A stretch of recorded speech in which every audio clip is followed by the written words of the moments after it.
மெல்பர்னின் தங்க தமிழ் குரல் மகுடம் சூட்டிக் கொள்ளப் போகின்றவர் யார்? மன்னவன் மன்னாரடி பாடலை பாடிய சுசந்திகா ஜெயச்சந்திரன்.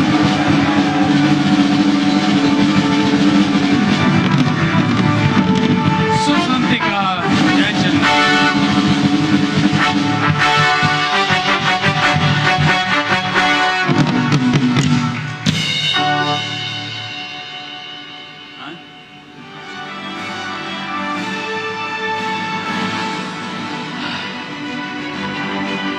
இதோ சுசந்திகா ஜெயச்சந்திரன் மெல்பர்னின் தங்க தமிழ் குரலாக மகுடம் சூடுகின்றார். அவருக்கு விருது வழங்கப்படுகிறது.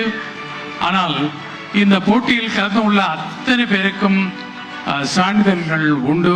ஆகவே தயவு செய்து அனைவரும் மேடைக்கு வாருங்கள்.